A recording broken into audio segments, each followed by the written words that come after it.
So far, we have seen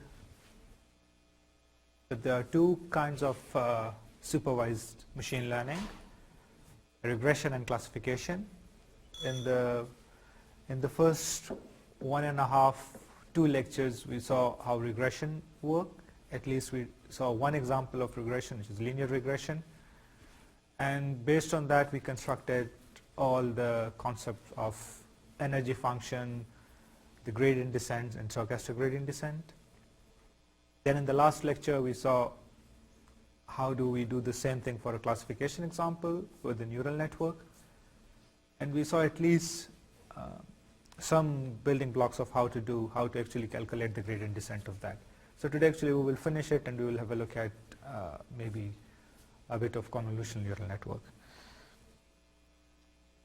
So basically what we have seen so far is that a neural network is a composition of certain operations which we call layers. So you have an input X,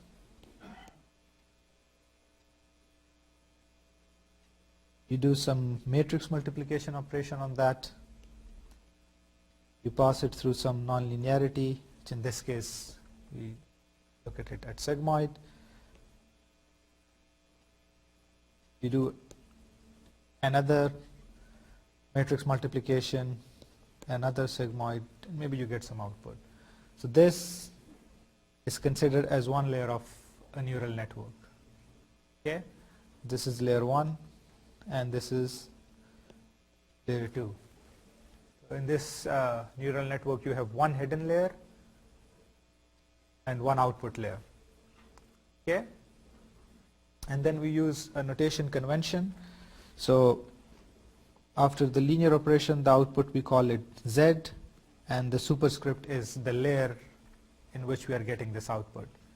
And after the activation function, we call it A, and the superscript is the layer in which we are getting that output. Okay, 2 and A2. Now, for example, for a given X, I have to calculate what's the output of this neural network. I just have to do this operation. I take X, I take the matrix product of W1 with X, I pass it through the activation function, I take the output of the activation function and take its matrix product with W2, and I pass it through an activation function and I get the output. So basically we just have to go in this direction. You have to do all the functions in this direction to get an output of this neural network. Okay, and this generally is called a forward pass.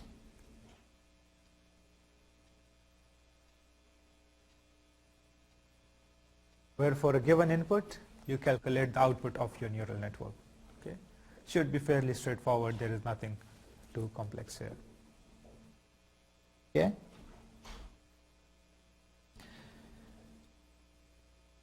Now, if you're training this neural network, we said that we have to develop a loss function for which we would find the gradient direction. We would go in the negative gradient direction to minimize that loss. Okay, and for a classification problem, we saw that the loss function that we use, again, when I say cost function or loss function, I mean the same thing. So the loss function was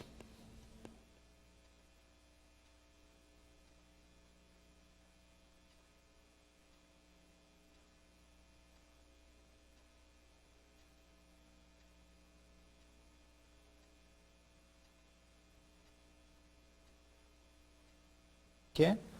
So notice that I have dropped the input superscript that I used, like the ith sample of the input. Let's assume that we have one sample and we're calculating the loss for that. Okay, and the hypothesis function in this case is equal to A2, the output of the neural network. So I have just used that notation. Okay, is it clear to everyone? If and when there is a question, just please ask and we will try to settle it. Okay, and then we showed that if we have this loss function, we can actually calculate its derivative with respect to A2 as this.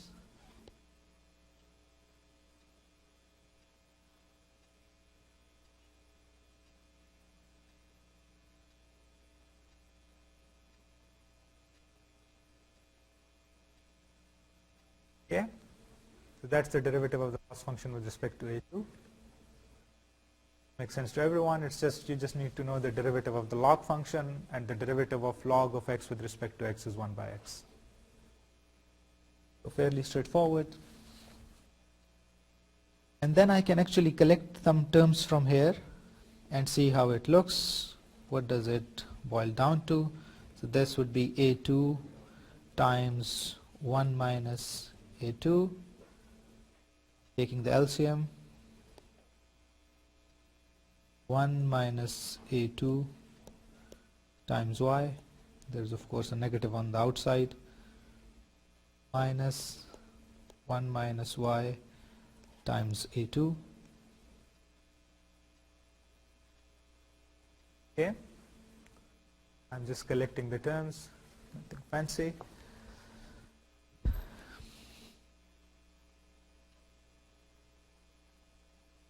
So let me just get another slide and continue with this and that.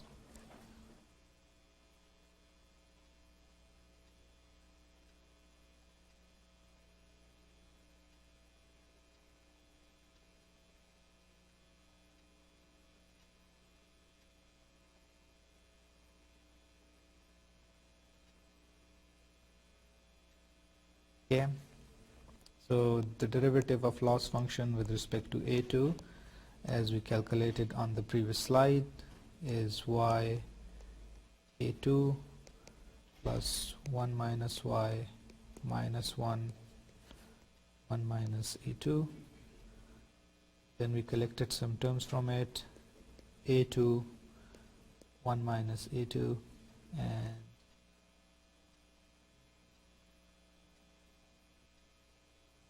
A2 minus 1 minus y times A2. Simple multiplication, and then the denominator stays the same.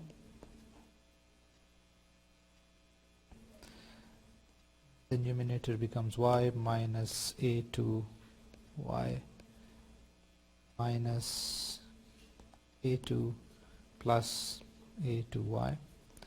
So these terms cancel out, and if I take the minus side inside, this becomes A2 minus y divided by A2, 1 minus A2. Okay. So this is the derivative of the loss function with respect to A2. Okay. Fairly straightforward, nothing quite fancy. And we already showed yesterday that the derivative of sigmoid function of z with respect to z was sigma z 1 minus sigma z, right? So in this case, in this particular case, I'm using the sigmoid here. So A2 is the output and Z2 is the input. So I basically have to find the derivative of A2 with respect to Z2, and A2 is of course sigmoid of Z2, so we can write it as A2 1 minus A2. So that's basically a review of what we did yesterday. Okay. So we said that for classification we would need some nonlinearity, some different activation function in our network in order to get this class label 1 and 0. So we introduce a sigmoid function there, and we interpret it as the probability of the class label being a certain value. And then for the sigmoid activation function, which is used in the classification problem, we came up with a new loss function which we called binary cross entropy. Okay? And since all the minimization of any loss function for us would depend on algorithms like steepest descent, gradient descent, or stochastic gradient descent, we of course have to find the gradients of those. And we found them like this. Okay, so the gradient of the loss function, boundary cross entropy, with respect to the input which goes into the loss function, which is our hypothesis function A2 in this case, is this term. So again, it just depends on the value of your hypothesis A2 and your output label Y. It doesn't take anything else. So you don't have to calculate any new term. If you know your hypothesis, you can calculate the derivative of your loss function with respect to your hypothesis function. As the hypothesis change, how does the loss function change? And we also need, of course, the derivative of the activation function with respect to the output of the activation function with respect to the input of the activation function. In this case, our activation function is a sigmoid, and the derivative, again, you don't need to calculate any new term. You just need to know the output of the activation function, which is A2. It's A2 times 1 minus A2. Okay. So this is just a review of what we did yesterday. Any questions here? Any confusion? I'll take it as all good, and we would try to do back propagation today of the network as to how to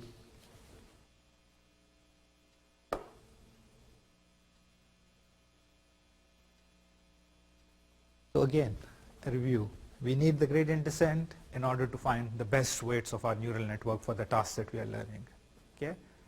We could, of course, try to explicitly minimize this energy, but if the weight matrix is huge, it's quite a complex task. So it's good to use an algorithm like gradient descent or stochastic gradient descent, whereby you just go in the direction of your unknowns, which decrease your energy or your loss function. So eventually, if the loss function is well chosen, you would find a local minima which should be quite close to a global minima. Okay. So today we would go through the complete algorithm of how does a backpropagation algorithm works. What do we do and how do we calculate it?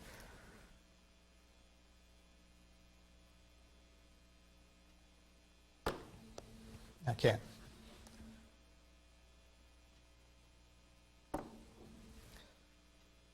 So let's stick with the same example. So we have an input X. We have the first layer, which takes the matrix product of X with respect to a matrix W1, passes it through an activation function, which is sigmoid, takes the matrix product with another matrix W2, pass it through an activation function sigma, and give you some output. The output here is called Z1, the output here is called A1, the output here is called Z2, and the output here is called A2. Okay, and the loss function is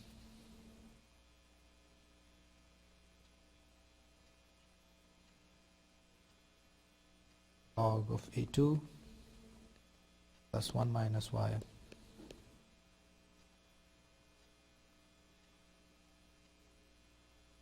So the first thing you do, let's say you initialize the weights of your neural network. We are in a training setting. We are trying to find the best weights for our neural network to minimize this energy. The first thing we do is we do a forward pass. Let's say it's, in a hypothetical case, we have just one input signal X and just one Y. Okay? So for this value of X, we do a forward pass, we do the composition of all these operations, and we find the value of Z1, A1, Z2, and A2. Okay? All these values are calculated, you did a forward pass. Now we would do a backward pass, which is the back propagation when we update the weights of our neural network, and we'll see how we do it. So what are the tools that we have so far?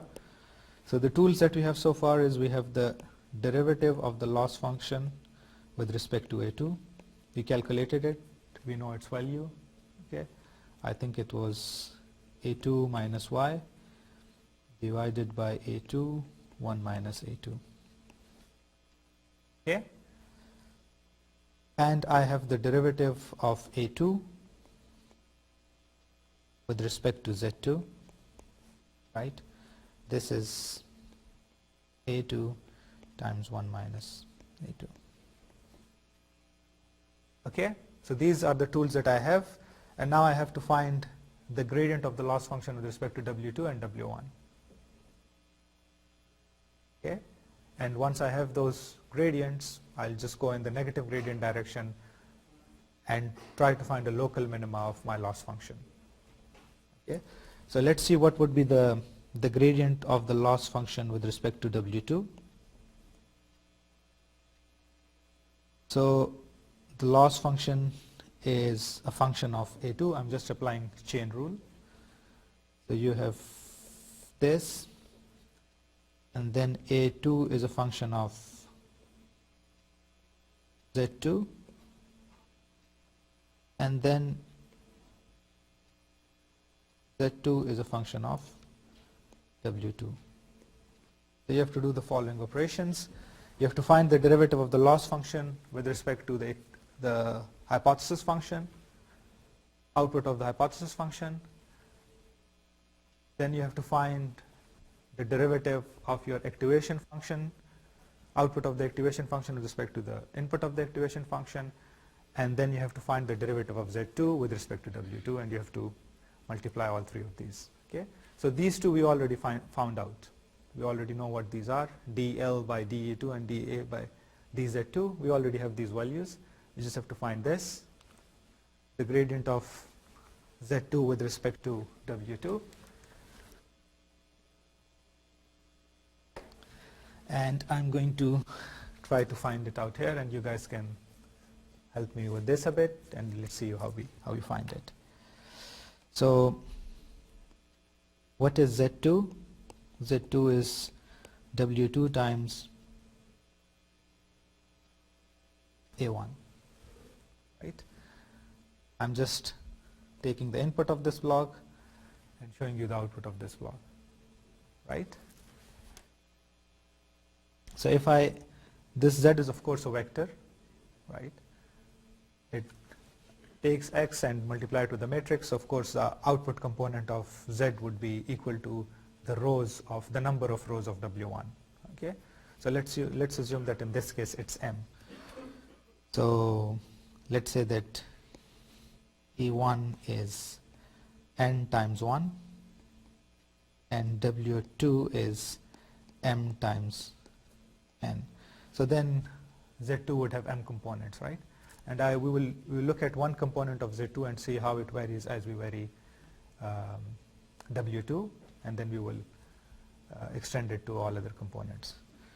So let's say I take one component, the first component of Z2. What would be the value of that component? What part of the matrix W do I have to take to get the value of the first component of Z2?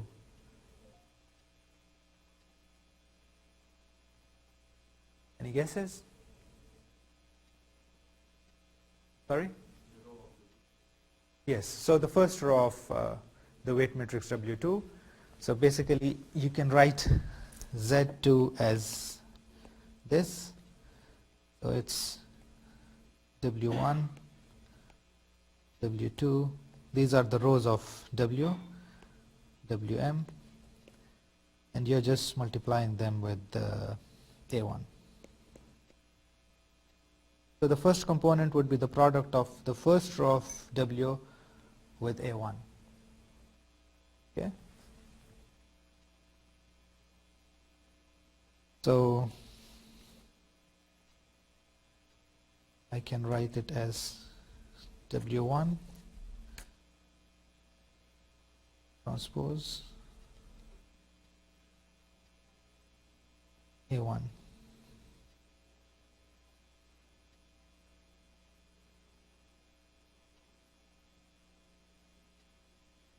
Okay. So in my convention, a vector is always a column vector. So if I have to make it a row vector, I'll just take its transpose. Okay.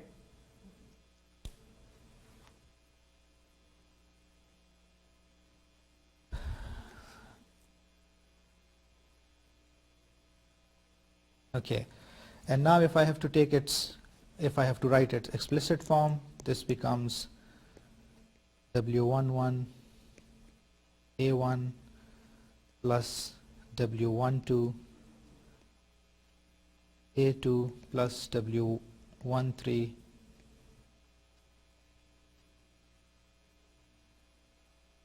A3 plus W1 N AN, right?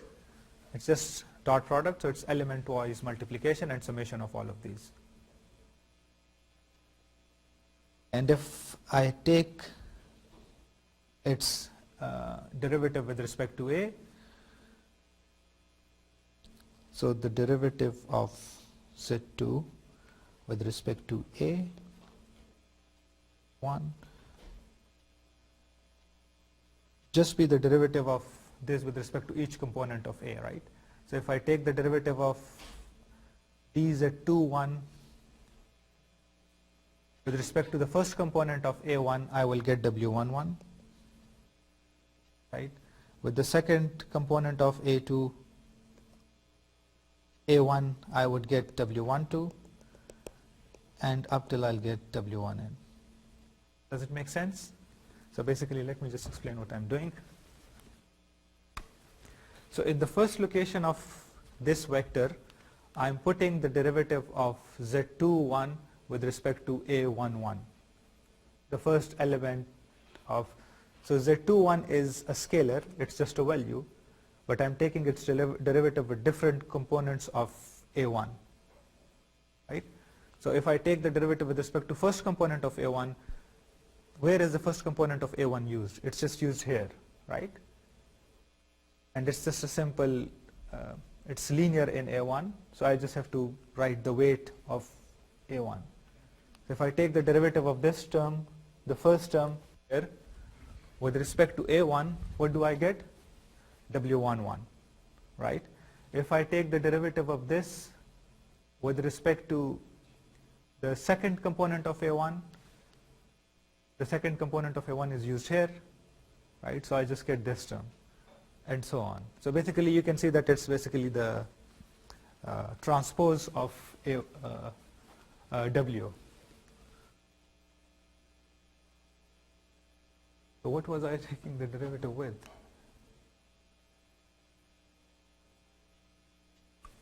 I'm doing two things at once. So basically I'm showing the derivative of dz2 with respect to dA, but actually I had to, if I look at it, I had to find the derivative of z with respect to W2. I didn't have to do the other way around, but that's fine because we need it to calculate the gradient with respect to W1. We need the derivative of z with respect to W2 as well. But let's look at that. How would the derivative of z change as we change W1 rather than as we change A?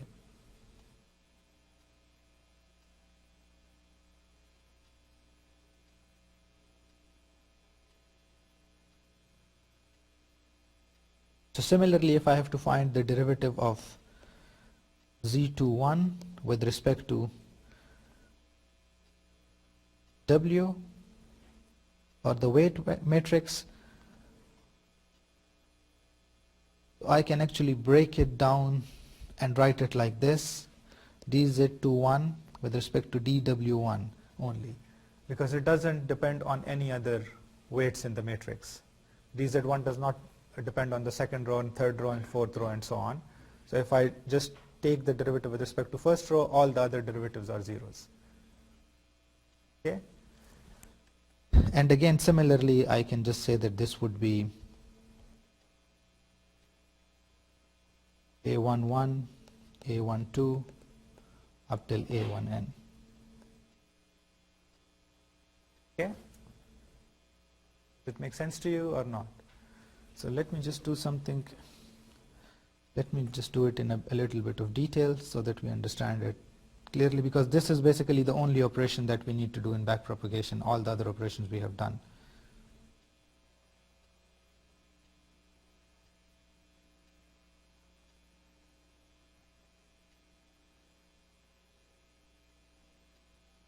Okay, so again I would write Z is equal to WA. I'm dropping the superscripts because we are doing it for a general thing.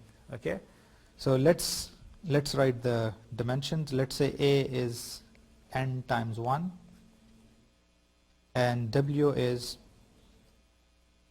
m times n, then of course Z would be m times 1. Okay. So I have to take the derivative of an m by 1 vector. I want to take the derivative of Z, which is an m by 1 vector, with respect to each component of W, which is an m by n matrix, right? So if you think of it, it should be a three-dimensional tensor. So in one dimension, the component of Z should be changing, and in other two dimensions, the component of W should be changing. So basically, you can write it like this.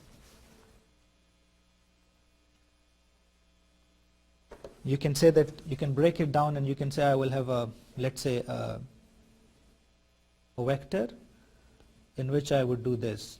In the first position, I would have the derivative of Z1 with respect to W.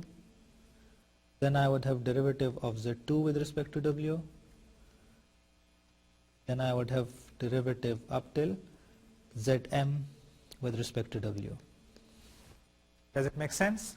So it's a vector, you have m components, you want to take the derivative of each one of these with respect to the matrix W, right? And now I take one of these. I take one of these and see what this is. So what is this dz1 by dw? Okay, this is basically a matrix where you take the derivative of z1 with respect to w11, derivative of z1 with respect to w12, derivative of z1 with respect to w1, w1n, and similarly down the column you would have derivative of w1 z1 with respect to wm1,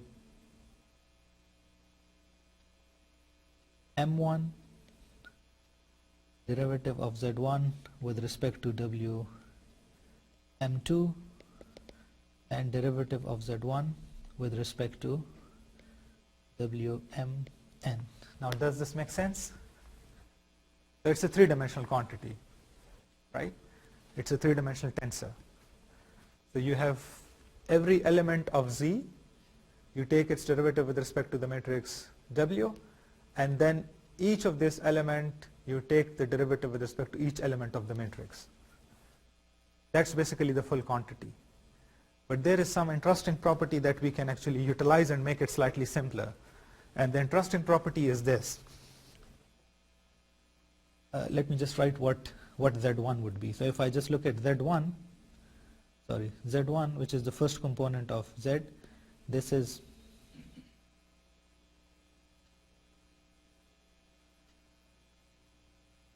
the first row of your matrix time A1. If A1, we just call it A.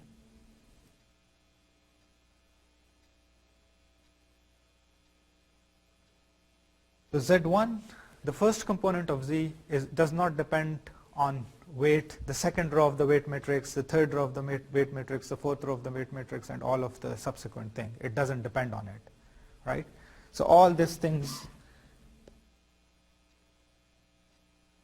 all this part is just 0. You don't need to look at it. Similarly, for the second component, it would depend only on the second row, and it would not depend on anything else, and so on. So we can actually utilize this property to our advantage. Okay? And if we just look at the first one and we calculate, so basically I calculate the derivative of Z1 with respect to W, I just need to calculate this. And if I look at this, I see that it is just a vector where you have A1, A2, up till AN, like we have shown here. Okay? And you can repeat the same process for the second component and the third component and the fourth component, and you would see that it would be the same thing. It would be just A1 transpose. Does it make sense or no? So it's a 3D tensor, but there is a very interesting structure to the 3D tensor. And the 3D tensor structure is this, that for, it's just, do you have a question? No, okay. So the interesting structure to the 3D tensor is that there is only one row active in each matrix of this 3D tensor. So we don't need to write it as a 3D tensor. We can just write it as a vector and use it in an interesting way. So we just needed to find this, right?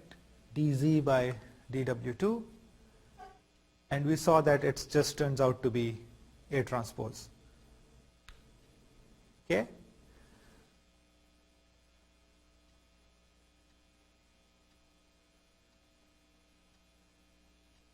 So basically it's this.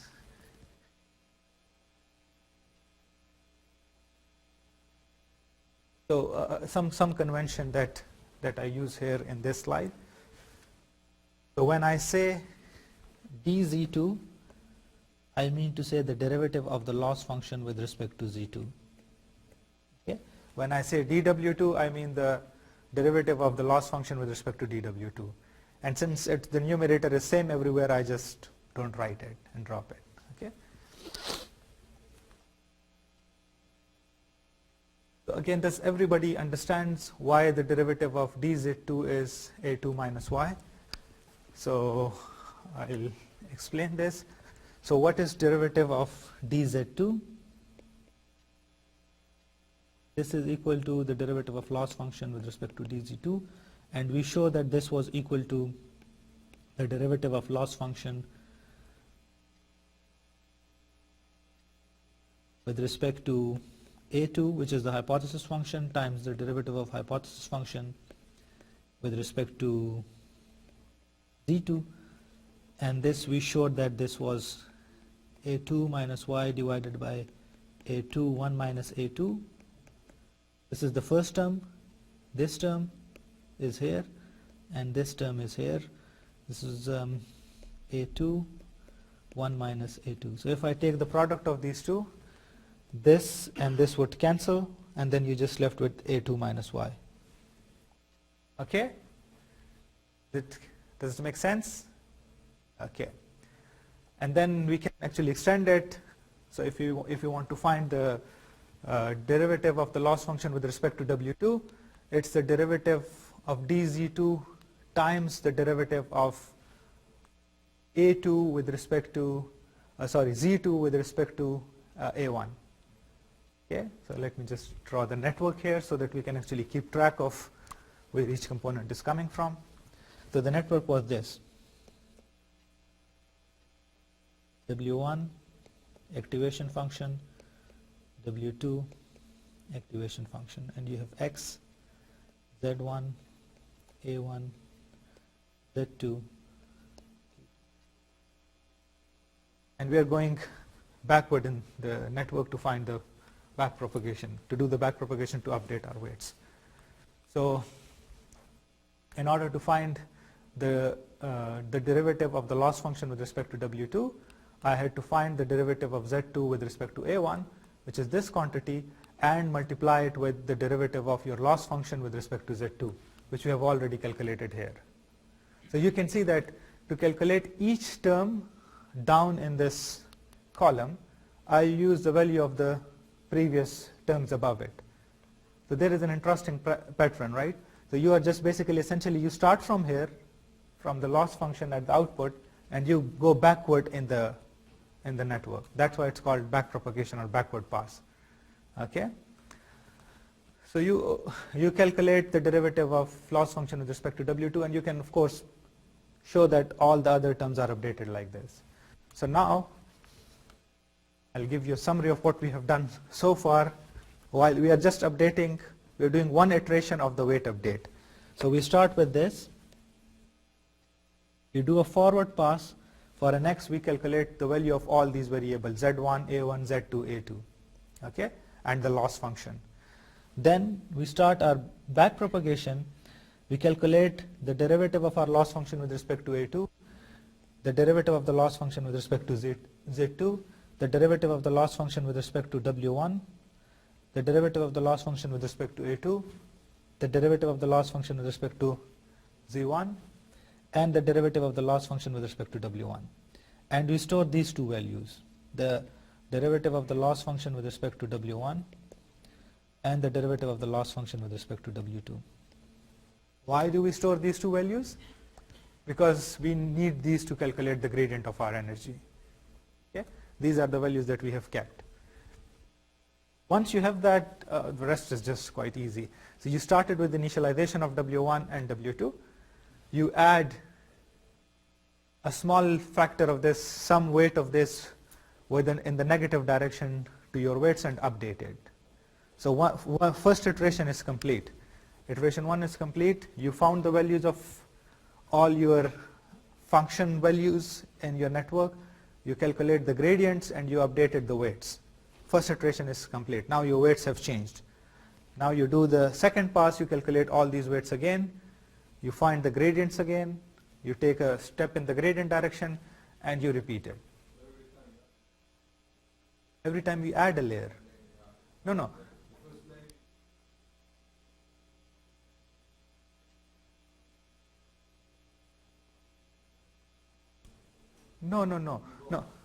Let me just explain. So once you add and subtract the layers in your design phase when you are designing what your network should be. Once you are doing the forward pass and back pass, the network architecture is not changing. You are not adding or subtracting layer. This. Yes. Yeah.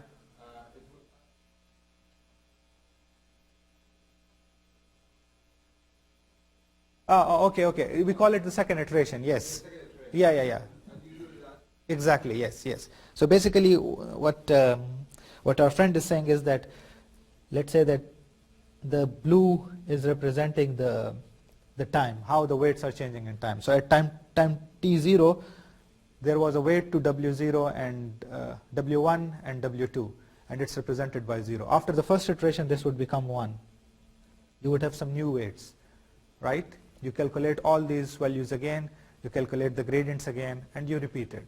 So it's a simple process. You just repeat it until what? Until some conditions is met. What are these conditions? Either the gradient is small, you are at a local minima, or your validation loss starts increasing. You are going into the range of overfitting, so you stop. That's it. You can basically, this is the entire science of training of neural network. This is what we do. On paper it seems slightly tough, but you don't have to actually do it on paper. The packages like PyTorch and TensorFlow take care of it for you. You don't have to explicitly code these backpropagation equations, but it's good to know them. So if and when we are stuck somewhere, we can actually debug it in a better way. So what I'm going to do is, I'm going to design, at least on paper, write a big network, and then you guys help me find the backpropagation equations for it. We'll not calculate the equations, you'll just tell me like what values to use in actually to find the value of the gradients in this network. So let's start. Okay, so let's say I have, you say a 4-layer network.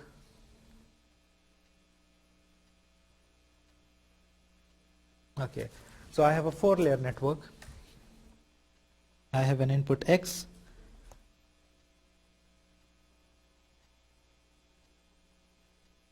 I have an output Z1 here. I have a nonlinear activation, let's say it's sigmoid. I have A1 here. I have another matrix multiplication. I have Z2 here. Nonlinear activation. Another matrix multiplication. And another activation, and let's say this is 3. Let's stick with 3 layers, okay? And now this is the steps of my training algorithm. What I give you is some weights for W1, W2, and W3, okay? And you know the data, you know X and Y. So what do? how would I train this network? You guys we'll start step by step and we will see how it's trained. Okay? So we have a network, an architecture of the network. We have some initialization for the weights, W1, W2, and W3, and we have some data, X and Y. So what do we do? Don't be shy. Help me find out because you guys have to do it. I would help you, but you guys have to help me find it. So what do we do in the first step? Don't be shy. Yes. We take the gradient, okay, and what do we need to, for gradient, what do we need? What values do we need?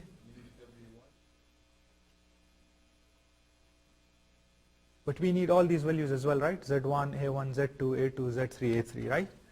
We would need these values. And how would we calculate these?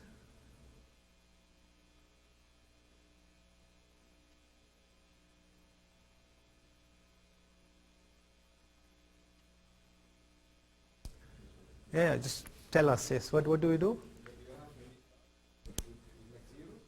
No, it's not zero, some initialization, random initializations of the weight. Okay? I have given you these. I have told you like what are the initial values. So you don't have to worry about these. So I've given you some initial values of Ws, and now I'm saying, okay, let's try to find the best values of Ws. So what do we do? What are the steps? How would we change W in order for them to be the best values? Come on, it's not that hard. Just take a guess, take a wild guess, don't be shy, it's fine.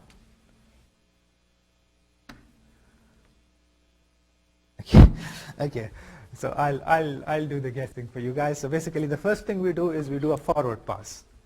Okay? What is a forward pass? We want to see that for these values of W's, what is my hypothesis function? Because if you don't have the value of your hypothesis function, you cannot calculate the loss. And if you cannot calculate the loss, you cannot do the gradient descent. Okay? So we do a forward pass. And what is a forward pass? Forget about the name, it might sound fancy, but it's basically finding the value of output for X, for your data. So you just do a forward pass, and it would give you the values of all of these, right? Okay? Now you have, for X, you know the hypothesis function. In this case, I'm calling it A3. So you know the value of A3 and you know the correct label. You know Y, right? So now you can actually do something with it. You know what you want to get, the value that you want to get, and the value that you have from your system. So now what do we do using these two? Using this A3 and this Y, what can we do? You find the loss function. Okay? So using these two values, we can actually have a loss function. So we find the value of loss function for A3 and Y. You will get a value. And now that you have your loss function, you can find its value. What can we do? We can actually find the gradient of the loss function with respect to our input variables, right? Okay? So again, loss function is located here, right? You have your loss function here. So you start taking the gradients from this point. You take the gradient of your loss function with respect to A3.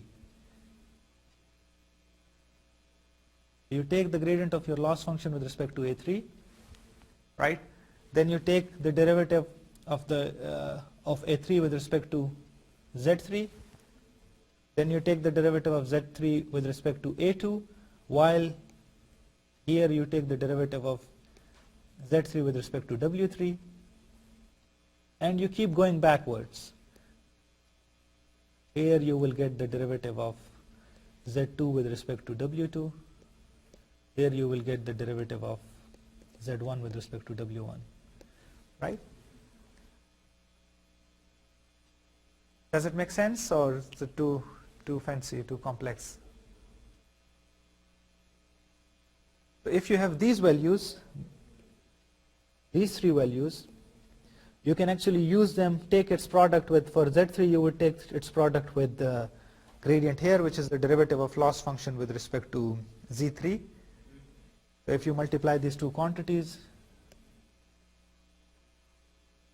I take this and I take the derivative of loss function with respect to Z3. This will give you the derivative of loss function with respect to W3. Right? And if I take this quantity and I multiply it with derivative of loss function with respect to Z2, this would give you the derivative of loss function with respect to W2. Okay? And if I take this quantity and I multiply it with the derivative of loss function with respect to Z1, this will give you the derivative of loss function with respect to W1. And this is basically the quantities that we set out to calculate. The gradient of your loss function with respect to the weights, the unknowns. Once you have these, what do we do?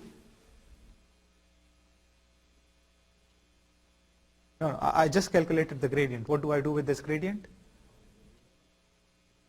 I'm sorry? Okay, set them equal to 0 and solve them. We can do that, but if W's are large, then it's very large system of nonlinear equations which we cannot solve efficiently. So rather, to avoid doing that, what we say is let's not solve this system of equations. Let's just take a step in the gradient direction, in the gradient descent direction, negative gradient direction. So I have the gradient. I just take a step in the gradient direction. So I say that W at time t plus 1 would be equal to W at time t. W is the vector of all the weights. It has W1, W2 and W3, all of these inside them. I would write it in bold.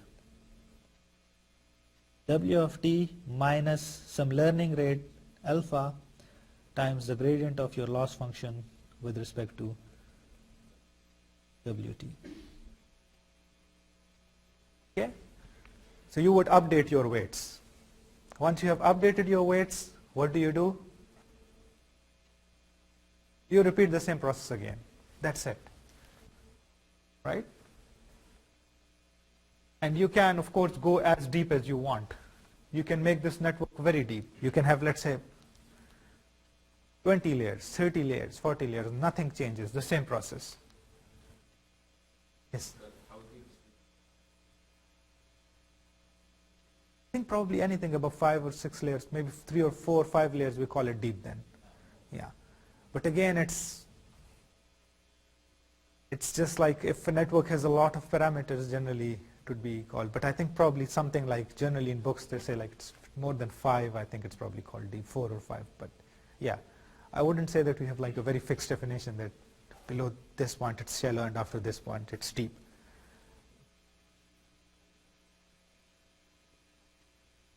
Yeah. Yes, you have to, yes. Yeah. Exactly, yes, yeah.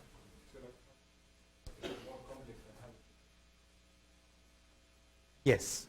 So deeper layers is more complex. We would see why it's more complex. So you can have, for example, you can have 100,000 weights in just one layer. And then you can have 100,000 layers, let's say, in 4 layers. So the 4 layers is much more complex than the same number of weights, but in one layer. And we would see why. I'll give you, I have a good example for that. So we'll see. Okay. But does it make sense? Now all of you can at least understand what deep learning is doing. What are the steps? There is no magic, just simple mathematical optimization tools, and you can actually train your networks. If there are any questions, we'll take 5 minutes for questions, and after that we'll take a short break. But you have to ask questions because we have 5 minutes and you cannot go anywhere. So ask questions. Yeah. Yeah. This can be general questions like, okay, something which you have heard or you know, or any general observation, or maybe something that we can do better in this framework or in these steps, anything. If you don't ask questions, then I'll ask questions. Yes, please.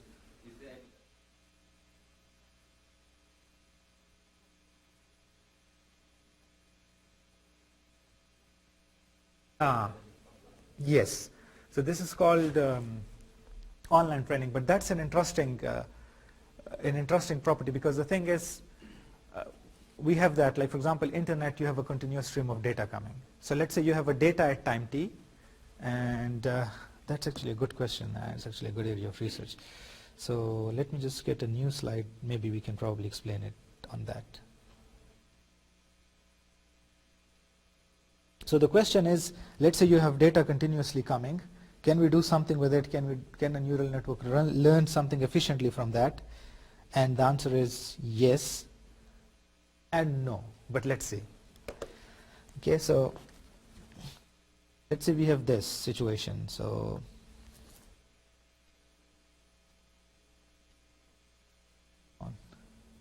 okay, so we have some neural network. Okay, all these layers I have just compiled inside this box. You can imagine that it's inside this box. Now at time t, you have a data x and y, a sample of data available. So basically what it is that you have, so this is time, this is the time axis, and you have, this represents the data. So at any time you have access to some data, a snapshot of data, and this snapshot is of course moving with time. As you go, you don't have access to the previous data. You get more and more data. Now you have two options. One is you can say that, okay, we will just look at the data that we have and we will train according to that. Okay, you use this data and you train your network. Now the drawback in that is that all the data that you have seen previously, you actually forget it, right? Because you say, okay, I'll just use this data, then whatever you have learned previously, you just forgot it. You didn't learn it. You just said, okay, let's. Another approach can be, you can say that, okay, I use this data, but I update my weights very slowly, and on average I would reach, like you say that, okay, I'll use this as one step of my gradient descent. Okay, like you're saying that you have something of a stochastic gradient descent, but it's not stochastic descent that you're not choosing data randomly, right? So again, this is not very strong way. I don't think it should work very well. What I would propose is that probably you have this sample, the access to current data, and then a small sample of the previous data you keep storing, right? And then when you update the weights, you say that for this sample, the label should not change much, because you already trained a network on that. If the network suddenly changes the label for this data a lot, it means that the network had forgotten what it has learned so far. So you update the weights with the current data that you have, but you put a constraint. You say that for the previous data, the label does not change much. Okay, this is just one approach. There can be a better approach, but of course then the level of difficulty becomes more and more. But that's a very good question. That's actually, I forgot the exact name, what's it called, but the big data companies are actually quite interested in that, because they have a continuous stream of data coming, and they want to use it efficiently to train their networks without forgetting what they have learned so far. Continuous learning. It's called continuous learning. Okay, any other questions? Okay, so at this point you can take a small break, 5 minutes. Let's be back here at 10.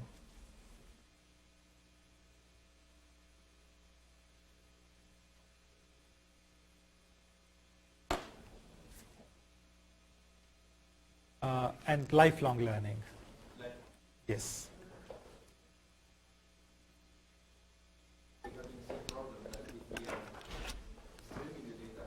Yes. What is your data? Where does the data come from?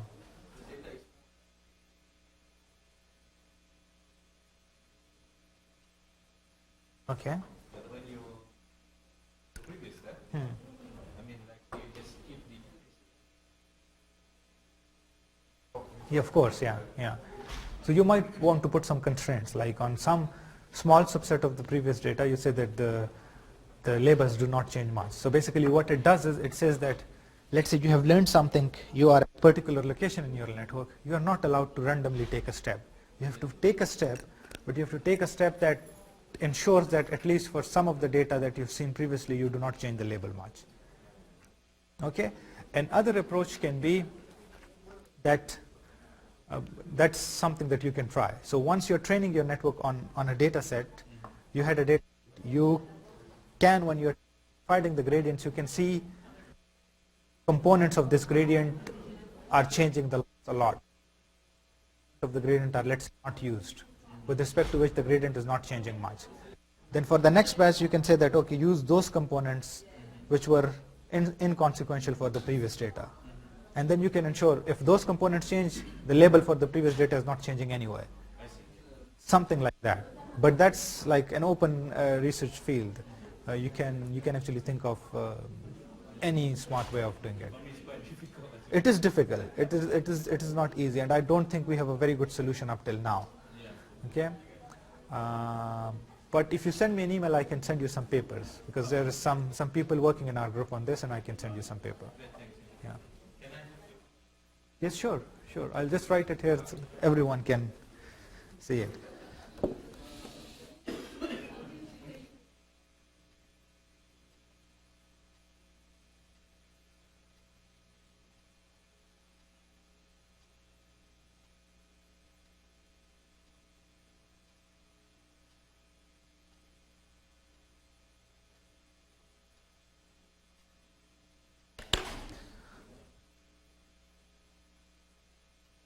That's Naimullah, Naeemullah.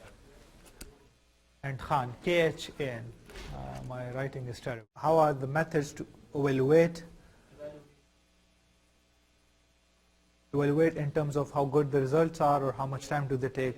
Okay. So basically, one of the things that we saw in the previous lectures was this concept of like, how do you see if your network is sufficiently capable of learning a task, or is it over learning a task, or is it not learning a task? So we had this concept of underfitting, overfitting, and the right fitting.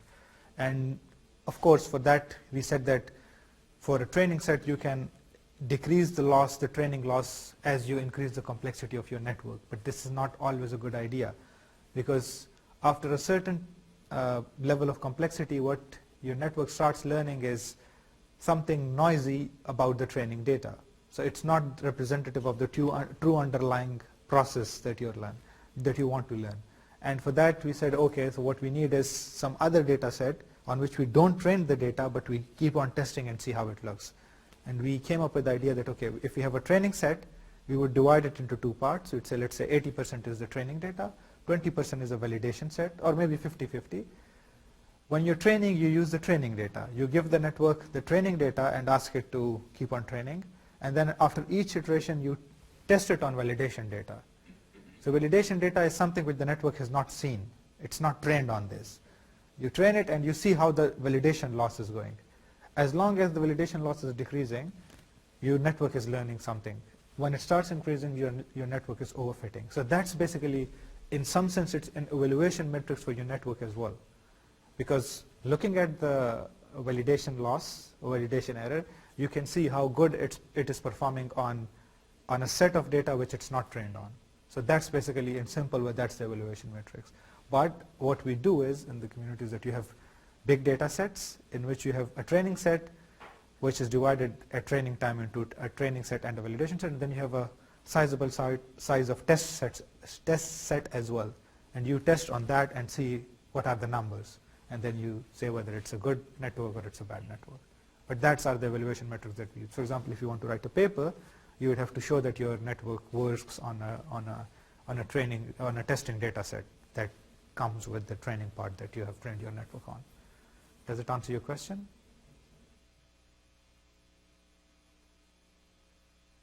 This is all supervised learning, yes. You know, you have your X, you don't have Y. You don't have the label for your data. Yes.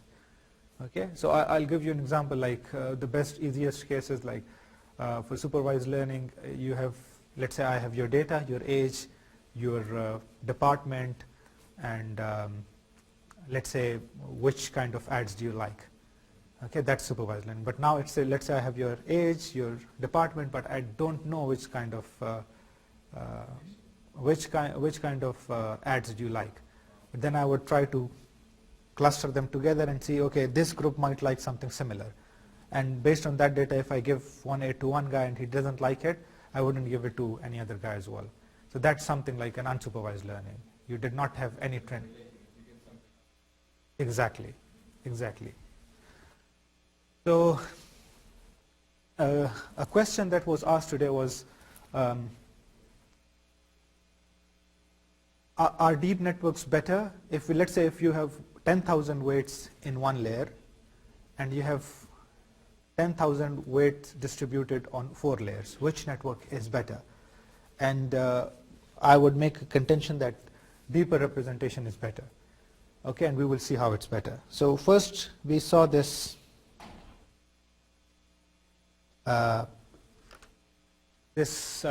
flow chart kind of figure yesterday. We said that a deeper representation, deeper level learn more complex features.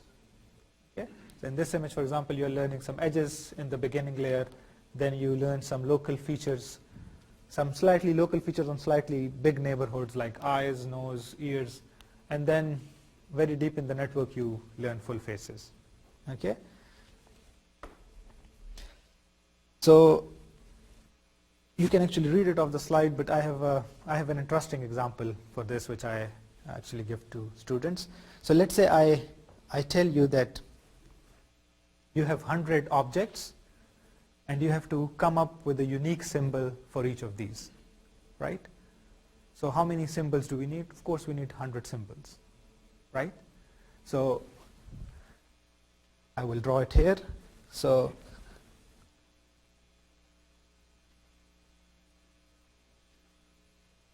I have an object X, I have 100 objects, 0, 1, 2, 3, up till 100, right?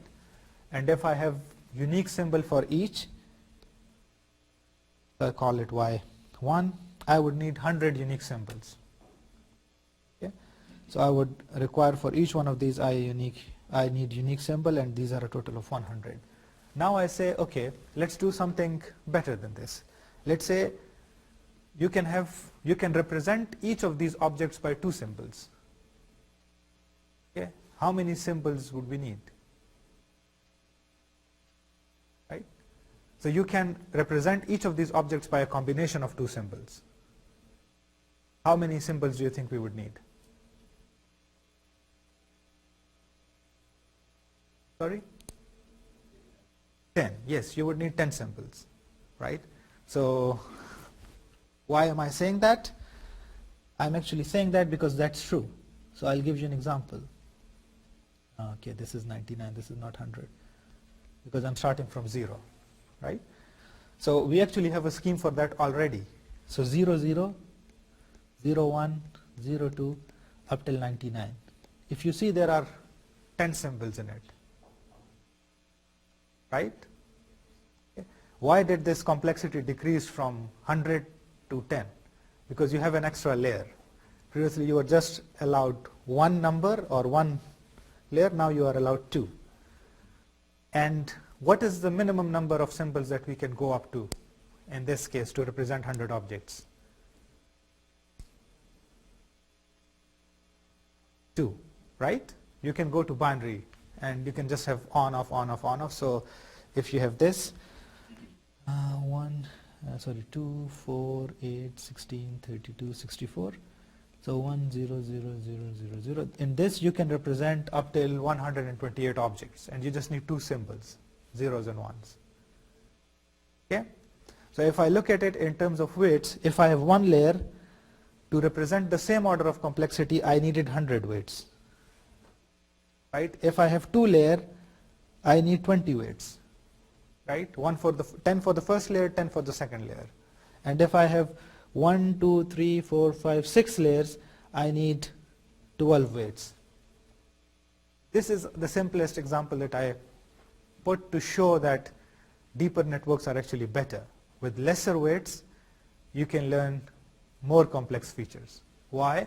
Because you are allowed the composition of these features. Does it make sense? It's just an intuitive idea. The circuit theory and deep learning, I didn't look into it because I didn't think we need to actually look into it. I can just give this example, and for most of you it would make intuitive sense. And this is what I need in my mind when I see, okay, which representation is better, a shallow one or a deeper one. I always choose the shallow one because of the composition of the function. So basically the deeper network, one value of the deeper network, you have all the values of the shallower networks, and then another value you have all the values of the shallower networks again, and then another value you have all the values of the shallower networks again. So basically it's in if you are adding weights into one layer, your complexity is increasing linearly. Like for example, if you have one layer and you add 10 more weights, then your complexity is increasing linearly. It's something like this. In a single layer network, as you increase weights, you get something like this. But as you have deeper networks, it grows exponentially, because it's a multiplication of the composition of the first one and the composition of the second one. So basically for multi-layer, it goes like this. So that's why it's always better to have deeper networks rather than shallower networks with lots of weights.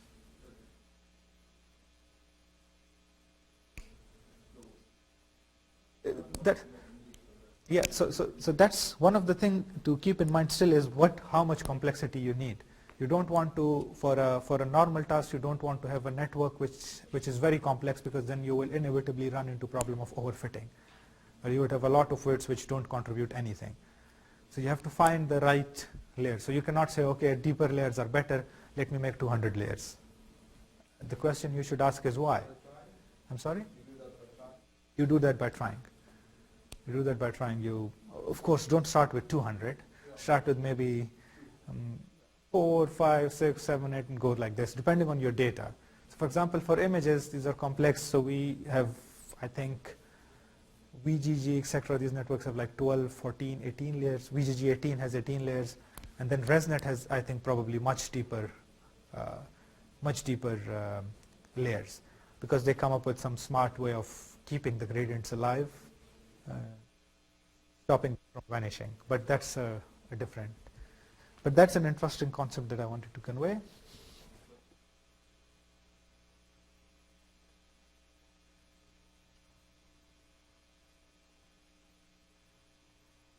No, with the neural network, what I would do is I wouldn't worry about the feature. I would leave it for the neural network actually to learn the feature.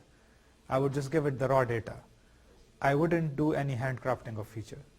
So whatever data you have in the rawest form, give it to the network and ask the network to learn the features for you. Don't do it yourself.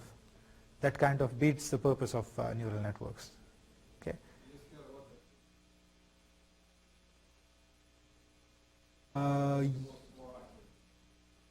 Yes, to a certain point, but after that you would get overfitting.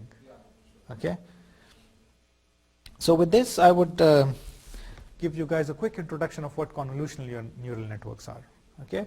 So far the data that we were looking at, it was kind of one-dimensional data, right? You had some x which was a vector, right? And then you multiply it with the matrix and you go on. What if we have image? By the way, the slides are from Abin Druzgar. A nice slide I found on the internet, so I said, okay, let's use these for conveying my point. Okay. So for that we use convolutional neural network. Before I start, I have a question. How many of you know what convolution is? Okay. Okay. So I would give you some, of course it would not be feasible to explain convolution in this lecture, but I'll give you some intuition as to what convolution does. And a side note, convolution was probably voted as one of the most difficult engineering concept to understand at undergrad level, I think. But it's not. It's very easy. You just need some. Anyway, so we would have an introduction of what convolutional neural networks are.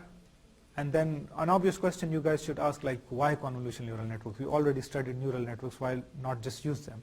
And then we would see what are the drawbacks of neural networks. Why can't we use them?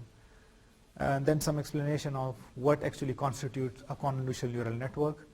How do we, what is the standard architecture, standard building blocks of convolutional neural network that we use? And some evaluation criteria for these, like some comparison and advantages and disadvantages. So I start with this. I say, let's say I have this image which is, let's say, 32 by 32. Okay. Let's make it slightly larger. Let's say 256 by 256. Okay. How many total pixels would be in this image? 256 square, right? If I have 256 input component and I make a neural network, that's 256, let's make it 100, so that's 10,000. So you have 10,000 input, and then you have, let's say, 1,000 hidden units. That's 10 million parameters in just one layer of your neural network. That's too high. And do we actually need it? Like if you look at this image, do you think is there something, some property or some feature of this image for which you need the entire image at a lower level? Actually, no. So basically there are some pixels or some features which are very interesting and which actually you can find them locally. Like for example, the letter or the property, the things which are changing in this image are very local. The image is piecewise constant everywhere, and just at these few pixels certain things are changing. You are going from a high intensity to a low intensity at these few pixels on the boundary of letter A, right? Does everyone agree with this? So this is a piecewise constant image with things changing just at like maybe 10% or even less percentage of pixels in this image. So rather than looking at all the pixels, what if we try to find those features which are changing in these pixels? So that's basically the idea of the convolutional neural network. Rather than looking at something globally, let's look at things locally. Another interesting thing that I want to convey in this image, let's say if we look at all these pixels in this region and in this region. So I'm saying that the feature, the quantity, the thing which is changing in the same way for this pixel and for this pixel and for this pixel and possibly for this pixel and this pixel and this pixel, which is as you go in x direction, increasing x direction, you go from a high intensity to a low intensity, right? So there is a repetition of a feature, certain feature on this image in certain regions. So we want some sort of weight sharing. So rather than having for, let's say, each pixel having a set of independent weights, which by the way we have for neural network, we have for each node that we learn, we have independent weights for all input components, right? Rather than doing that, we can actually share weights between them. We can try to find a same feature in multiple locations in this image. And that's basically the two core motivations for convolutional neural networks: weight sharing and trying to find local properties rather than global properties. Okay. And we will see how it does that. Okay, so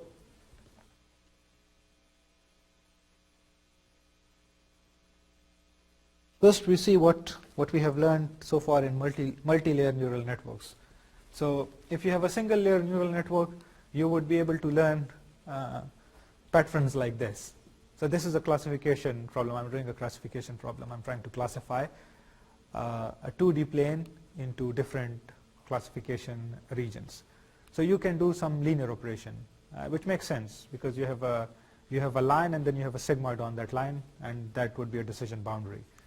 So you can do something like this. As you go to 2-layer, you can do something slightly more complex like this. As you go to 3-layer, you can do maybe slightly more complex operations like this. Okay. And as you go deeper, of course, you can extend it. You can have more complex operation. But just keep this in mind to see how complexity actually helps you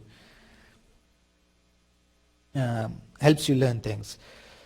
So if I, let's say, use this multi-layer perceptron or multi-layer neural network for image, what I can do is this. I take an image, a small image, so that it's reasonable, it doesn't go out of bound a lot. 16 by 16 image, I make a vector of it, and I just use a fully connected layer and ask the classification label to be, let's say, A to Z. Because this is an alphabet, I want it to be A to Z, or you can have the same for numbers. So I have 26 classes, and I have just one hidden unit, and I'm training my network, and I'm trying to learn which class a character is from. Now this would actually have some issues that we would see. One is, of course, the first one that we have explained is the number of trainable parameters would be huge. It would become extremely large. Because you can see that the bottom we show that the first layer has a lot of them, and then the second layer has a lot of them. And so you have a huge growth of trainable components because of the number of pixels in the image, which is one drawback. Okay. This is actually the most interesting one for me. This is what I want to convey to you guys.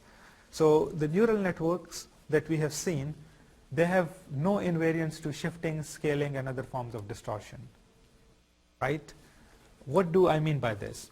So let's say you took a neural network and it learned something. It learned that, okay, if this pixel is black, if the red pixels are black and the green pixels are white, then probably it's a letter A.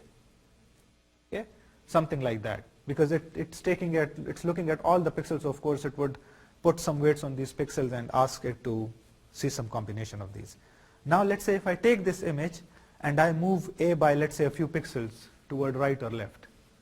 So the output of your neural network would go completely crazy, because it learned something based on local features but in a global way. So it looked at all the pixels and collected some local features, and then it says that, okay, this local feature means that it's A, this local feature means that this is B, and so on. But if that local feature changes, your output would go crazy, because you have no invariance. There is no invariance. You haven't introduced any invariance in your network. So if you shift it, if you rotate it, if you distort it, your neural network wouldn't give you anything reasonable. Now that's a serious problem, because, for example, for letters, for characters, we can expect a lot of distortion, a lot of invariances. Now, of course, it's a problem, but it's a solvable problem. Even with neural networks, you can solve it. And if you remember, in one of the slides we saw structured and unstructured data. So in structured data, you do not have this distortion problems. So for example, if you have data, if you're training the simple houses price neural network, then the size, the location, there is no chance that you would mix up these two, right? You cannot mix, let's say, 25 square feet with Thule, right? If you do, then that's a different problem. It's not a problem for neural network to solve. But that's a structured data, so you don't have these kind of issues in it. But in images, in voices, you can have distortion, you can have some translation, you can have some scale change. Now, if I want to solve this problem with a neural network, can anybody suggest something? What can we actually do? Rather than changing something in neural network, I want to keep everything in the neural network same, but I want to solve this problem. And my conjecture is it's solvable, although a little difficult, but it's solvable without changing anything in the neural network.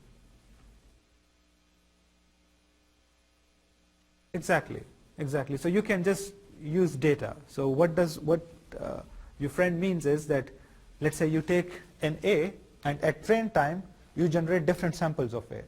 You translate it to left, right, up, down, maybe shift it, scale it, distort it, and label all of them as A, because these are A, and then train your neural network with that. So then your neural network would learn that, okay, don't learn something very local, otherwise you would learn into trouble. So that's solvable, but again, the question that I would pose to you is, so let's say this is a 16 by 16 images, and you have, let's say you have black and white image. So what are the total values of unique images that you can get from it? So for each pixel you are allowed 2 values, and you have 256 pixels. And this is 2 power 256. That's massive. So what I'm trying to convey by this is that the space of distortions and translations and scales that you have for an image, it's massive. So you would have to generate lots of samples, and you probably don't want to do it. It would be much better if you have some invariance by design in your network, right?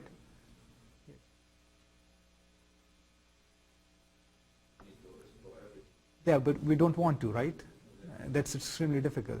So what we would want to do is maybe have some invariance by design in our network, and that's where convolutional neural network comes in.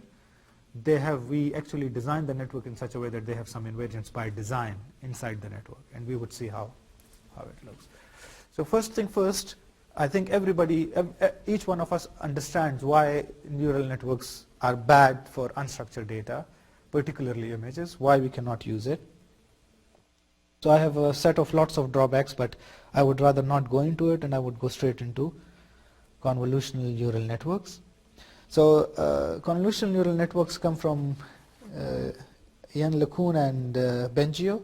I think LeCun is at Facebook, and Benjo, I'm not sure, but maybe some big company, I'm not sure. But these are the guys who introduced convolutional neural networks for recognizing digits, and quite popular guys in our field, so just good to know their names. And so why CNNs? So CNNs has some motivation in neurobiology. This is what we do in our visual cortex. So an image goes in, it is composed with some local features, and these local features are composed together for to get high level features, and then these high level features become more and more refined features. So we do something similar in convolutional neural network. I'm not going to spend too much time on the introduction because I want to go to the real thing and have some introduction of that. Okay. So in typical classification problem, if you don't use a convolutional neural network, we can do something like this. We can input and get some features and then have a classification network for that, like you suggested. But we can use convolutional neural network, which are even better. So this is basically doing it on images. So you do some pre-processing of the images, get some features, and then based on these features, you try to classify them as something, whatever you want to do. That would actually make the process at least somewhat reasonable to do with that. So that classification part, it comes from a neural network, but it's done on a feature, not on the image.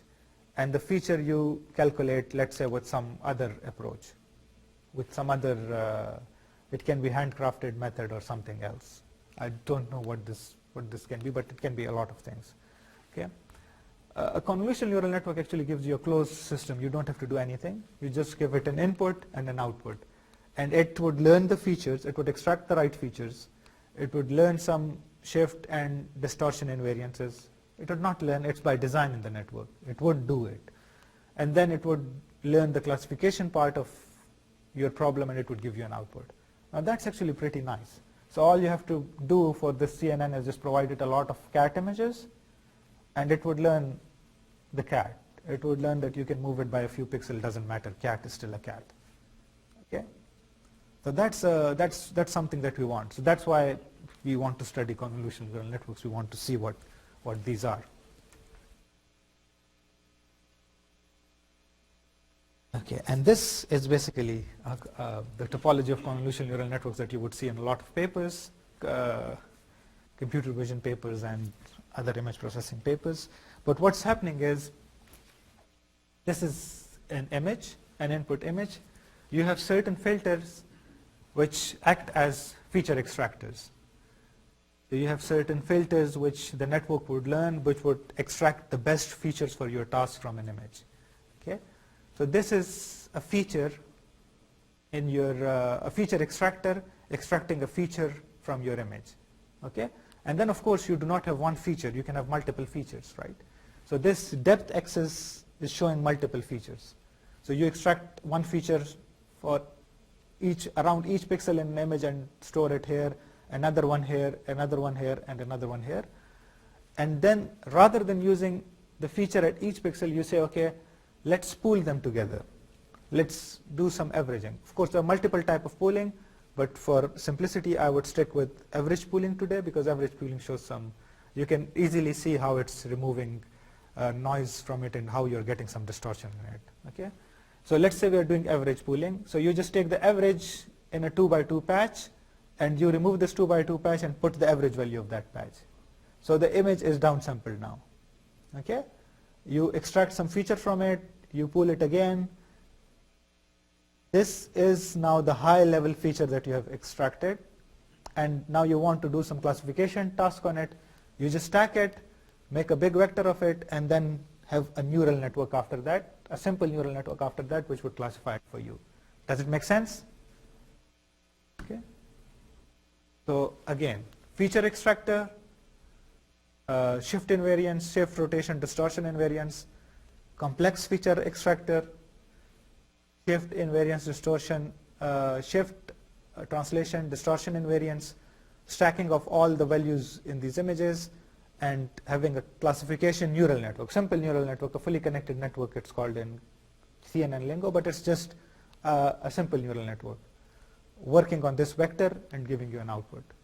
Now this vector would be much smaller than this, right? Because these images are much smaller. You don't run into the problem of this massive networks you still have. Again, this part is still quite expensive compared to this part, but not as expensive as doing it on the entire image. So the first thing I would do is, for those of you who have no idea what convolution is, I would just show it with an example, okay? So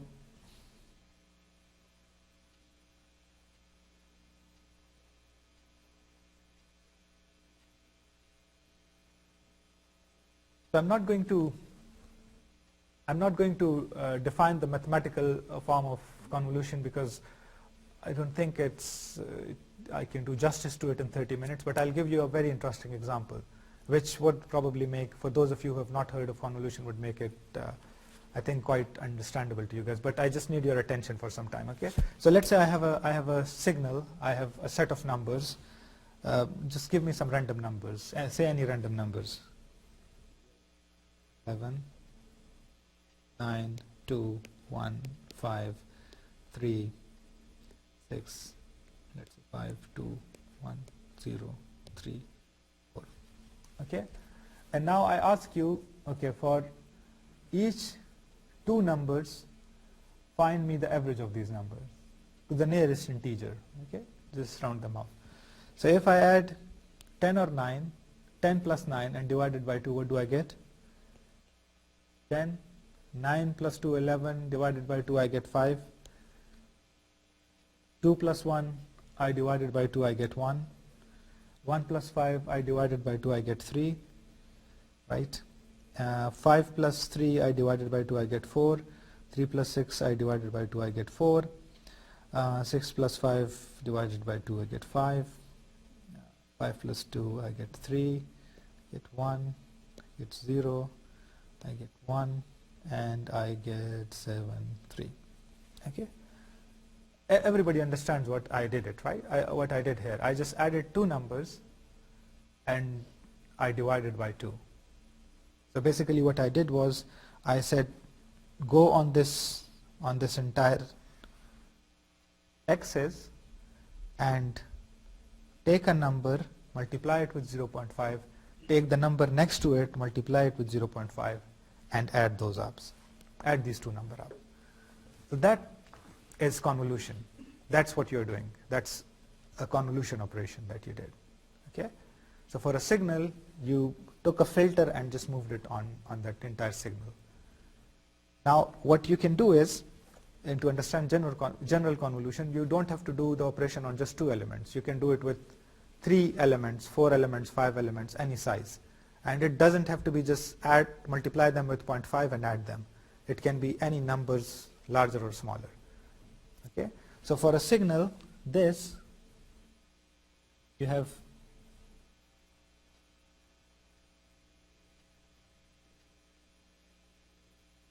another signal, let's say x1, x2, x3, and x4. You take element-wise product of your signal and the signal x and add them up, and then move your x along your entire signal. That's it. That's convolution. Okay? So doing a local operation on each local subset of your signal is convolution operation. That's it. You don't need to know anything else. Okay? What is the advantage of this? So you just need, in terms of CNNs, you just need 4 weights to perform an operation on the entire image. Right? Previously, if you want to extract a feature with a neural network, if you want to extract a feature, you need at least some weight on each component of the image. So that would be, let's say in this case, it would be 1, 2, 3, 4, 5, 6, 7, 8, 9, 10, 11, 12, 13. You would need at least 13 weights to get some combination of these 13 components. But since the combination is local, I just need 4 weights, 4 components. That's it. That's the intuition that you need for convolution operation.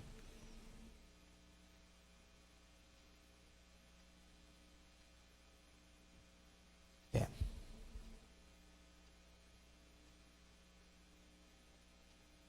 Okay. Let me.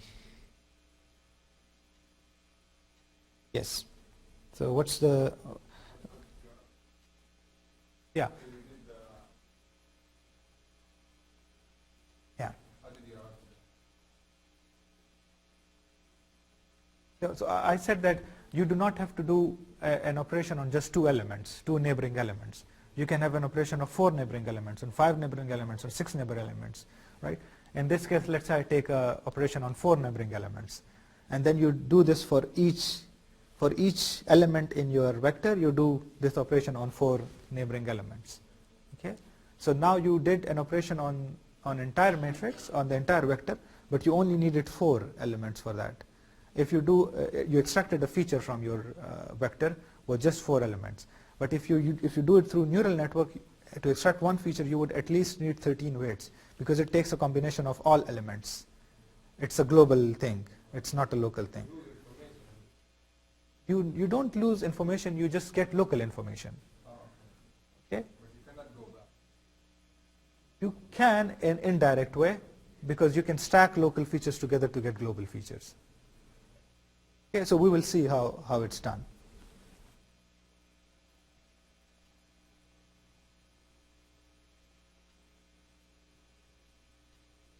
Okay, so here they're showing the same convolution operation, but on a 2D grid.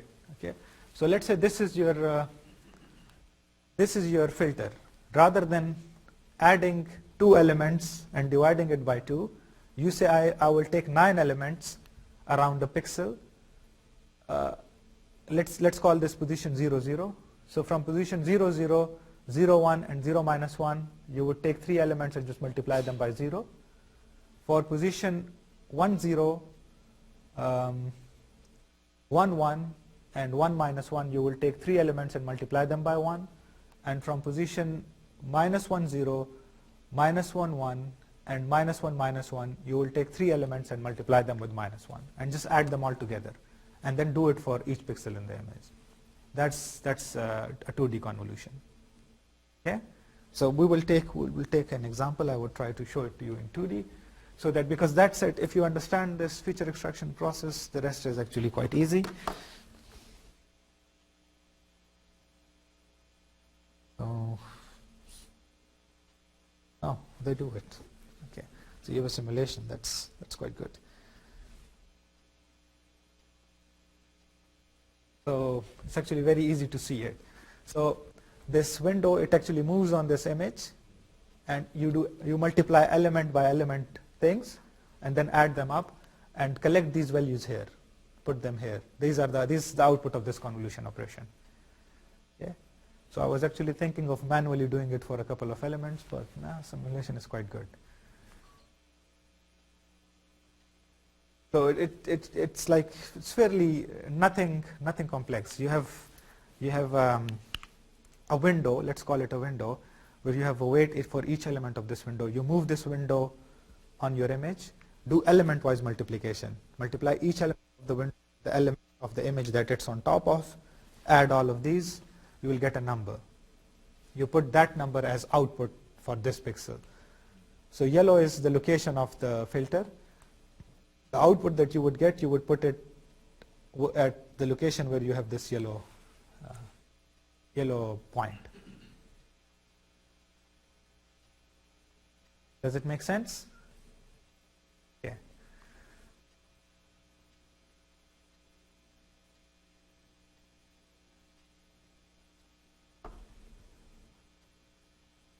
So I would still do an example with you guys, to just so that everybody is on the same page. So what we would do is, I would draw a 5 by 5 grid.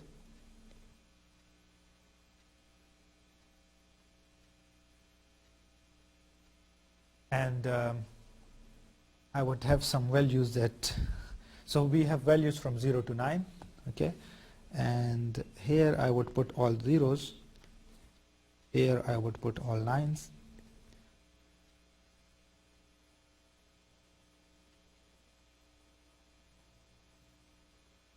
Not a very good thing to do, but anyway, let's stick with it.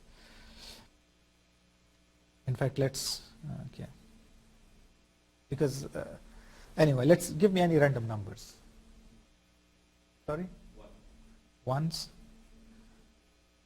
Any, just keep going. I'll put this here and any other numbers, any random numbers. 4, 3, 2, 1, 5, 2, 1, 7, 9, 0. 6. Okay. 6. Okay. And I take my filter as, so my filter is 3 by 3, and I say that it's minus 1, minus 1, minus 1, 0, 0, 0, 1, 1, 1. This filter has a particular property. It would find an edge in the x direction. As if a quantity changes in x direction, if there is an edge in the x direction, it would find it for you. Okay? Okay. So let's try to find the output of this convolution operation for certain elements in your image. Okay, so let's see. I want to find the output of my filter at this pixel. What would I do? I would just take this position of my filter and put it on top of this location, right? So it would give me this. I would multiply this element with 0, because this would be right on top of this. I would multiply this element with 0, because this element would be on top of it, right? Not see this. So this element is on top of this one. Where does this element go? Here, right? Where does this element go? Where does this element go? And where does this element go? Minus 1. The ones all come here. Okay. We do the element wise multiplication. So this is just 3.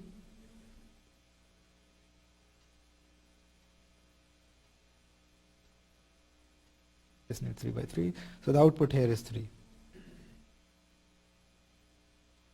Does it make sense to everyone? Notice that I'm not calculating I did not put these elements in my output, right? Because for them I would need some information from outside the image. If I put my filter here, I would need some information from outside. Okay? So we have a way of doing it, but for right now, let's imagine that if a pixel requires some information from outside the image, we just not calculate anything for it. Okay? So we took this pixel and we put this pixel of the filter on top of it and just did element-wise multiplication and add all of these values up, and we got a minus 3. And that's it. You just repeat this process for each pixel in the image.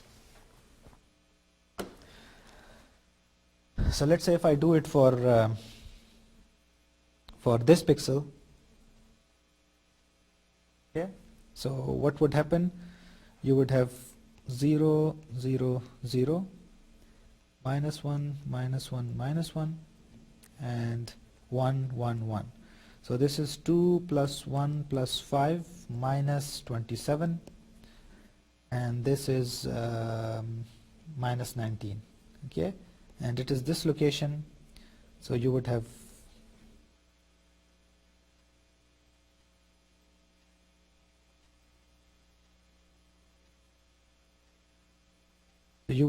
minus 19 here. Okay, does everybody understand why I chose this location for minus 19?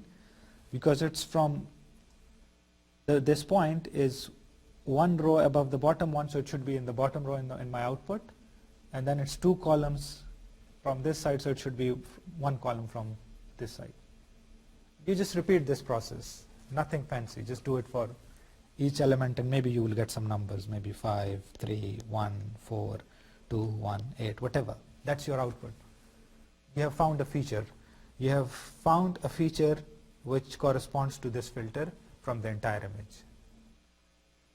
Not that complex, right? Simple operation.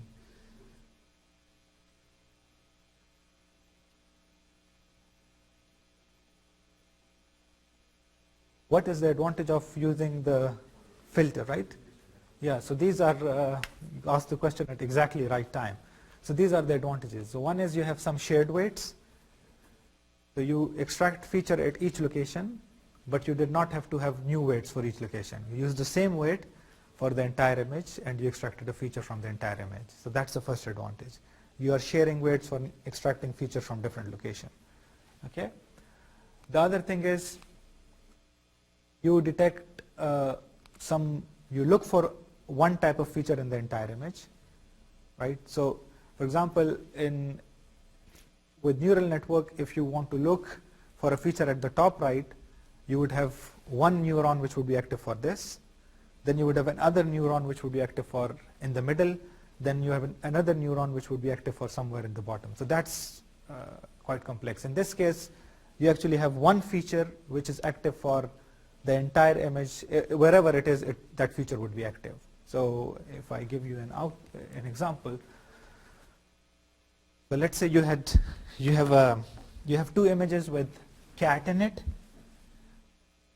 So this is image 1 in which the cat is here, and this is image 2 in which the cat is here, and you have a feature for cat, right? The feature would not change. It's the same. It goes over the entire image and it tells you, like, it finds you a cat. It tells you, like, okay, in this image the feature would be active here. It would have a value 1 here and 0 everywhere else. In this image the feature would have a value 1 here and 0 everywhere else. The feature did not change, but it has this property that it can find the cat anywhere in the image, because you move it over the entire image. Wherever the cat is, you would get a 1. Okay? So you don't need to, for each location in the image, you don't need to have a different feature to find cat. You just have one feature. This is the output of the filter. Let's say the cat filter was this. Let's say cat looks like, cat is in 3 by 3, and let's say this is the cat filter. So the cat filter is same. It does not change. The output of the filter changes, but we are not interested in the output of the filter. Our job is learning the filters, and if it does not change, we are good. We do not have to have separate parameters to learn a cat in each location of. So I'll give you, if we compare it with the neural network, let's say if you have a vector of an image and you are learning, let's say for a cat here, this neuron has to learn it. A separate neuron has to learn it. One neuron cannot learn a cat from each location. It cannot. And then you would have a different neuron which would learn a cat at a different location, which is a terrible mess. It's a mess. So that's the advantage of using neural networks, is that you have this advantage of learning features in a way which does not change your things a lot. So this is right on cue. I have this slide for you. So for example, if you want to see a bird in an image, if you want to find a bird, generally you would start with low-level features. You start for maybe beaks and wings and legs, the bird legs, and these are local features. So you can see that the beak in this is maybe like 1/100th of an image. It's like 1/10 in this and 1/10 in this. A very small fragment of the image, right, contains the beak. So you need a local feature to go over the entire image and find a beak, right? You don't want to look at the entire image at a single time to see where the beak is, right? So you just you would have a filter for a beak, and the filter would go over the entire image, and it would be active wherever the beak was. Okay, now the question that you should ask is, okay, I can find the beak, but the problem is, what if the beak was at a different location in a different image, right? We should have some way of combining this information such that the output label does not change where the feature was. Let's say if there is a bird, it's at the top or at the bottom or at the left. There is a bird in the image. You just want to say yes. You don't care about the left, right, up, down. And to get that into our consideration, we have this average pooling or maximum pooling. So basically what it does is, I'll keep this example.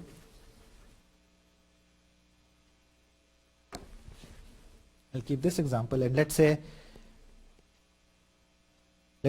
my filter detected a beak in this location. So this is the output of my filter. You have a filter which can detect beak.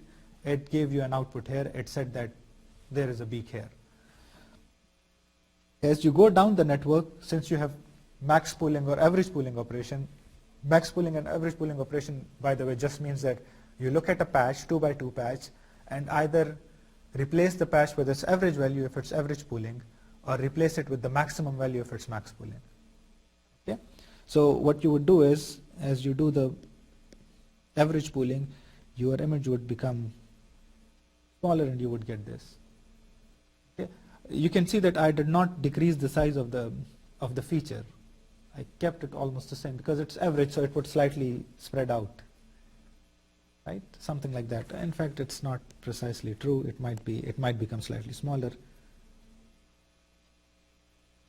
but you would have the feature here, and then you do some operation on the combination of the beak and the tail and everything that you find, because you don't have just this one feature. You have other features as well, which find tail and wings, and so you do some operation on this, and then eventually you would have a smaller image in which you would have an active signal for a bird, because in this layer you were finding beaks, maybe legs and tails.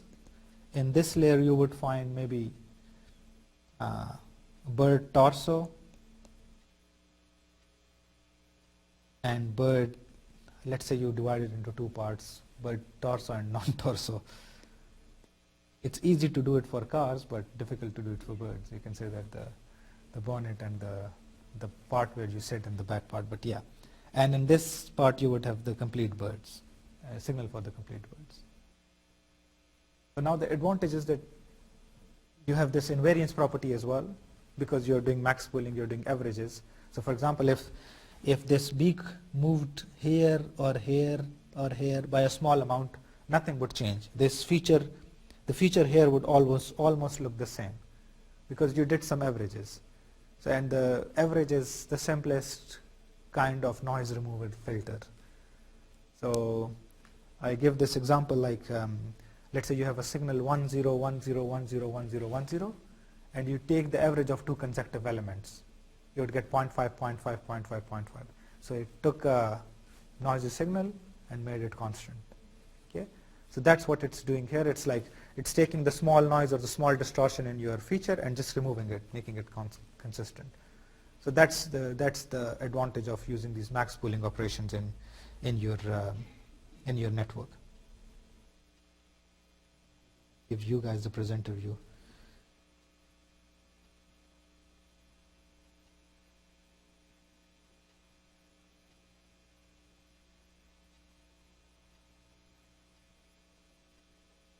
Yeah.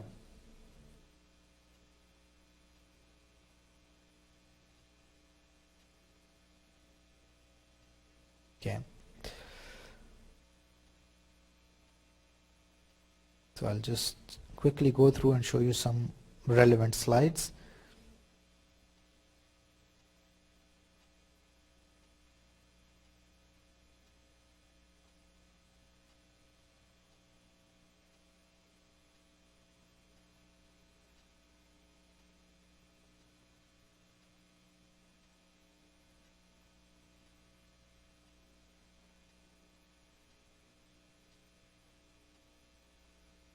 Okay, so this is Linet 5, the network that LeCun and Bengio came up with to recognize numbers, and this is its architecture. So you have an input image which is 32 by 32. You extract, you do a filter operation on it. So you have 6 filters, 6 features that you have extracted. Notice that the size went from 32 by 32 to 28 by 28, because probably they didn't do any padding. So the edges were removed. And why are 2 pixels removed rather than 1 pixel? Because their filter was 5 by 5, not 3 by 3. So you have to remove 2 pixels on the edges. Then you do a pooling operation, and these 28 by 28 images become 14 by 14, because every 2 by 2 patch gets one number. So for 2 elements on X and 2 elements on Y, you just get one number. So you do max pooling operation.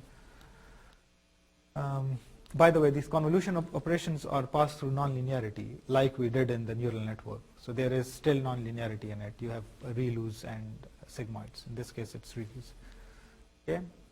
Then you take each of this and convolve it with with 16 features, and you get an output of 10 by 10. You max spool it, you stack them together, and then this is a neural network. This is a typical neural network. Now you have a vector, and you just do a classification problem, you just train a neural network on it. By the way, how would the backpropagation work through it? So you have the loss function, you have the label, the true label and the label that you got in your forward pass. What would you do after that? How would the backpropagation work? The same way, nothing changes. If you write the convolution layer, it's again like a matrix product, but slightly more complex. But everything's remained the same. Everything would remain the same. So you would find the derivative of output with respect to the input here, then the derivative of output with respect to input here, then the derivative of output here with the input here, and so on. And if, let's say, you have to update the weights here, you find the derivative of loss function with the output here, and then multiply it with the derivative of this output with respect to weights here. Okay, so I'll just draw it on this to tell you guys how does the update works. So for an image, I'll just write the weights here. So this is, the weights are here are W1, the weights here are W2. You don't have any weights here because these are max pooling operations. You don't have any weight. You just take the maximum value. Then you have weights here W3 and W4. The 4 weights. What would you do for an input X? You do the forward pass. You find the values, the output here. Let's call it Z1 and A1 because the convolution and activation, both operations are shown by this layer. After the max pooling, let's say you call it AM1, you do the max pooling, then you do the convolution operation again, you have Z2, A2, then you have AM2, and then let's say you call them Z3 and A3, Z4 and A4, and Z5 and A5. Okay, so your loss would take A5 and Y.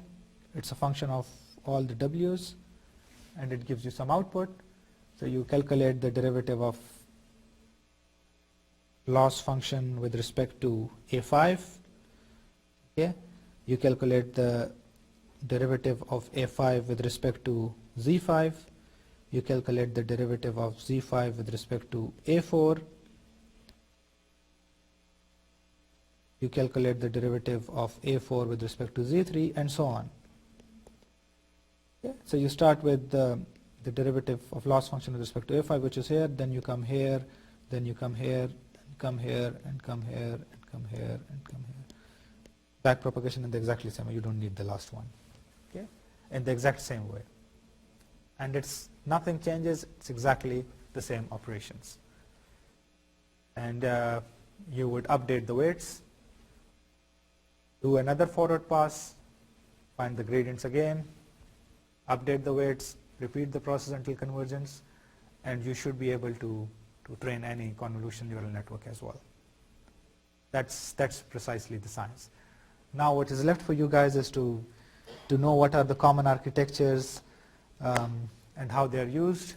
For that, I think there is a lot of material on the internet. What I saw somewhat missing was like some slightly more theoretical understanding of what these networks do, and that's what I try to do in this course. But I think now you guys understand quite well how the training of neural networks is performed. Any deep network is performed. You don't need to do anything more fancier than chain rule. That's it. So with that, we will end this course. Good luck with any machine learning and artificial intelligence that you guys are doing. Once again, I will put my email. If you guys have any questions, you can ask them even after the course. I would get back to you maybe with some delay because generally are somewhat busy, but I will get back to you. If you have any questions as to how to use any of this material in your research, feel free to send them to me. Okay, thank you very much.